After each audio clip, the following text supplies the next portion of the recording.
If you're a longtime fan of Yu-Gi-Oh, I'm sure you've probably heard about the Gadget Trio. Earth machines that are primarily used as tribute for your larger monsters. If you're an anime watcher, I'm sure you've seen Yugi use these cards with great success. With the gadgets, you're able to fill up your board with these monsters to gain quick advantage and develop a strong board. So then how would they work in rush duels when many of their advantages are things that you can already do in the game? Hello everyone, my name is Protagonist, you can call me Protag, and I'm back with another episode of Rush Review. This is a series where I go over decks and themes to help introduce them to people who might want to learn about Rush, or for those who might want to try something new. The gadgets were initially a value archetype where each gadget could add a different colored gadget from the deck to the hand. You usually wouldn't be able to summon that new card right away, but it was nice to have in case your opponent couldn't destroy it on their turn. Rush Duels removes that issue altogether with its unlimited summoning rule, allowing you to have all three gadgets on the board when you summon just one. This allows you to immediately tribute into your higher level monsters, or activate any strategies that require these monsters in play.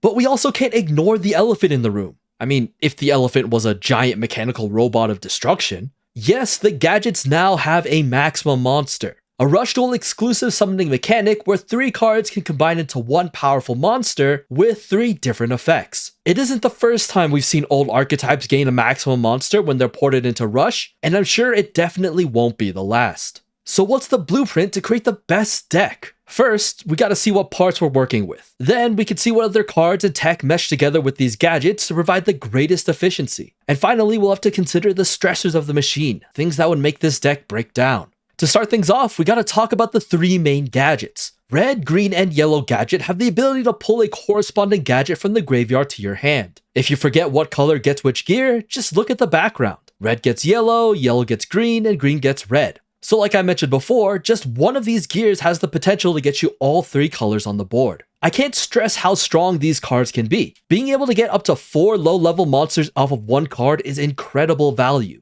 Even outside of just playing gadgets, you can use these cards as tribute fodder for even stronger monsters. However, let's talk about their strongest monster first. Maximum Gadget the Moving Fortress consists of the left, right, and center piece. What's unique about these cards is that each one's name changes while they're in the graveyard. The left piece gains 500 attack until the end of the turn when you send the top 2 cards of your deck to the grave. It also changes its name to Yellow Gadget in the graveyard. The right piece only gains 400 attack if you send the top 2 cards of your deck to the grave, but this also becomes the red gadget while in the graveyard as well. The center piece becomes a green gadget while in the graveyard, but it doesn't have an effect unless you have all 3 pieces for maximum summon. Then it becomes a level 4 monster with 3000 attack with the continuous ability of being able to pierce, and it gains destruction prevention from your opponent's card effects. And like with other maximums, you can use the other effects in tandem, boosting its attack by 900, a very formidable number. So because of its ability to change its name in grave, you can actually use the gadgets to retrieve your maximum pieces as well. This means you have more opportunities to summon your maximum monster and deal big damage.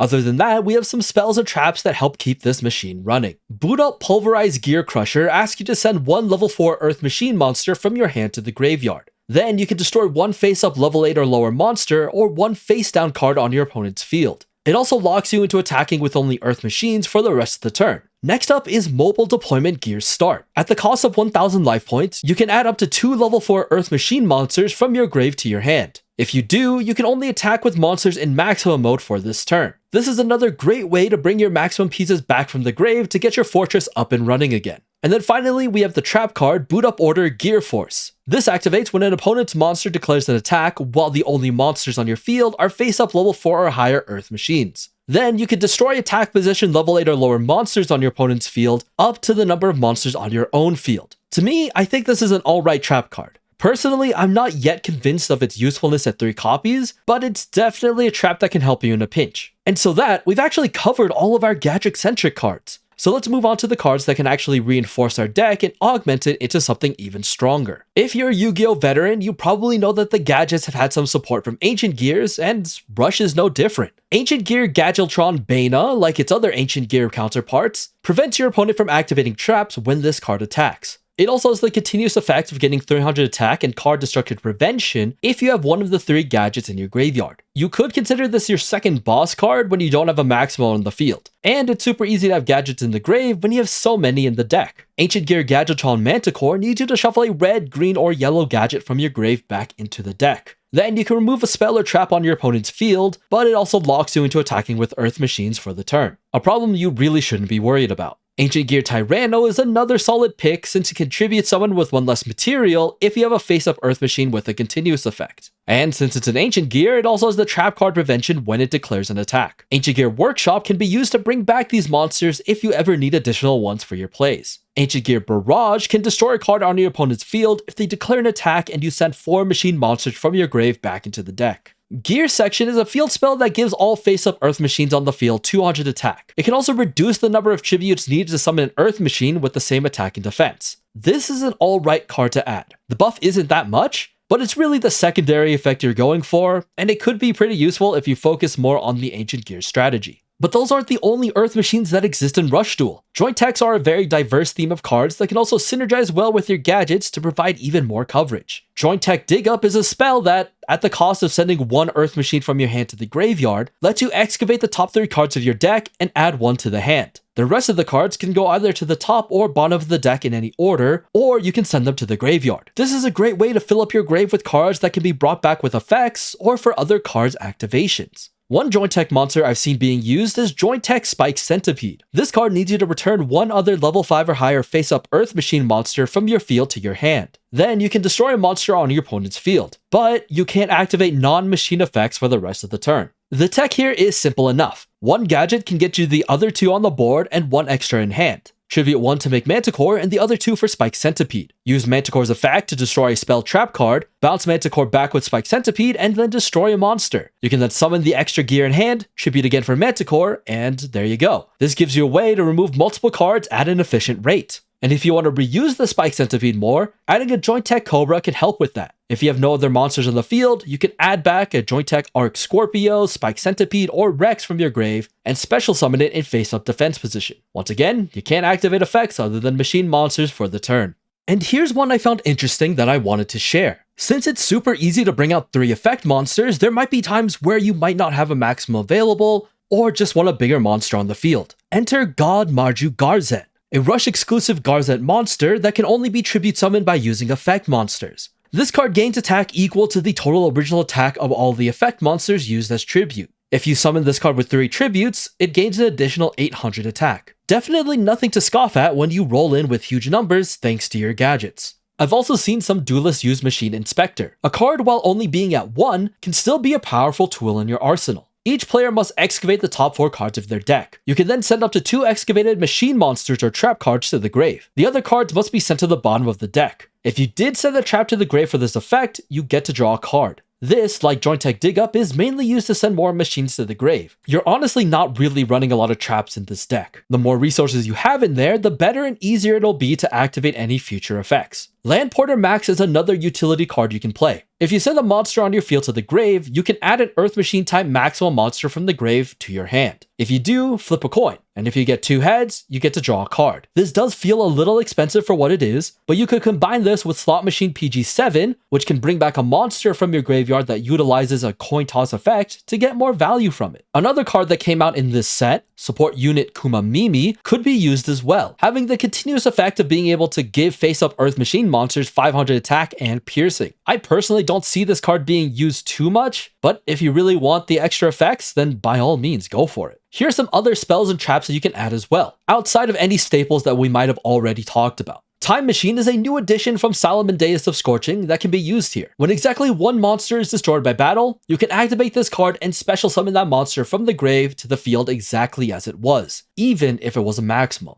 This is a good card to assist in preserving your life points, and possibly use in conjunction with your maximum on the field. Pot of Duality is a spell that only works on the turn that you haven't special summoned a monster. You can then excavate the top 3 cards of your deck and add 1 of them to your hand. Shuffle the rest back into your deck, and for the remainder of the turn, you can't special summon any monsters or activate any more Pot of Dualities. This card doesn't really come up much, but can be solid damage if necessary. Tile Burn is an older spell card that checks to see if you have a face-up Earth Machine on the board, and if you do, send an Earth Machine from your hand to the grave to activate its effect. Your opponent must take the bottom 5 cards of their deck and show them to you. Burn them for 400 damage times the number of monsters that was shown. Then they must place those cards at the top of the deck. A potential 2000 damage is nothing to scoff at. Honestly, that could be game ending right there. It just could be very inconsistent at times, and if you don't end them, your opponent does get the opportunity to play a bunch of monsters the next turn. And if we really want to go back to the classics, Steel Mech Lord Mirror Innovator can surprise your opponents and help deal the critical blow to their life points.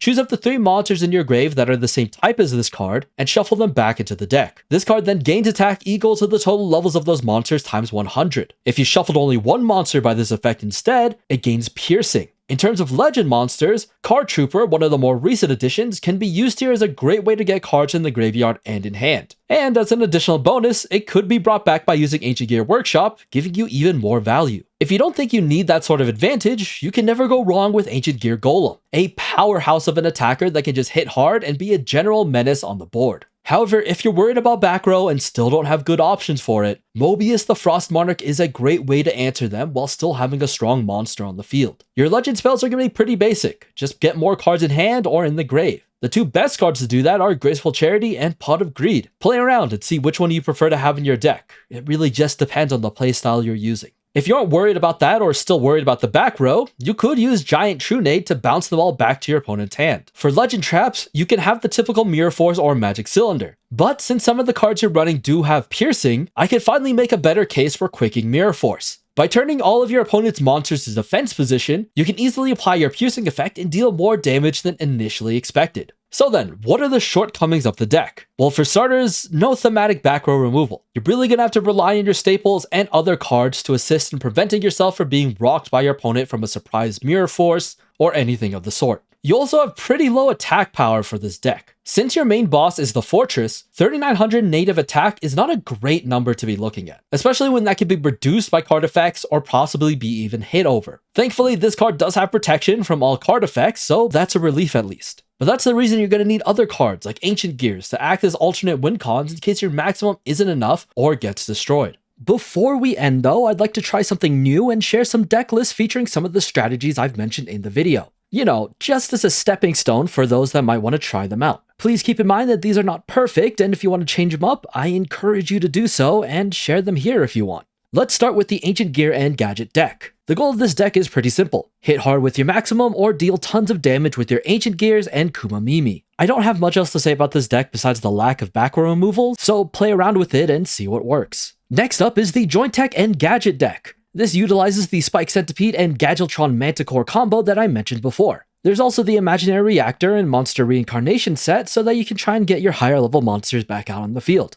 The goal is to hopefully wipe their board with the combo, but it's super weak to strong, high-level monsters with destruction prevention. So try and find ways around that one. After that is the God Maju Garzette with the Gadget Trio. Use Gilfried the Lightning for its board clear and Legend Priest for milling and debuffing to get your gadget in the grave as soon as possible. Hit hard with your Fortress or your super buffed God Marju Garzette and hope for a victory that way. And then finally, we have a combination of the previous Rush Review theme, the Legends, with the new gadget cards. Since you have so much tribute fodder in the form of the gadgets, you can easily justify having all 3 Grand Legends in your deck. Hopefully, that's enough for you to be able to win out your duels quick before your opponents can really counter them. So will this deck be meta breaking? I don't think so. This is a fun deck that does play a lot on nostalgia while also working super well with pre-existing cards and support. If we get more stuff in the future, who knows? But for now, I can really see this being a good starter theme for people who want to get into Rush. You get your cards out fast, tribute it to big monsters, and set up your strong board. Honestly, who could ask for more? With that all being said, thank you so very much for watching this episode of Rush Review. If you liked what you saw, please share the video, give it a like, comment your thoughts on the deck, and maybe other cards that would work well with the theme. And obviously, don't forget to subscribe to see more Rush Duel videos. With that, this is Protagonist signing off.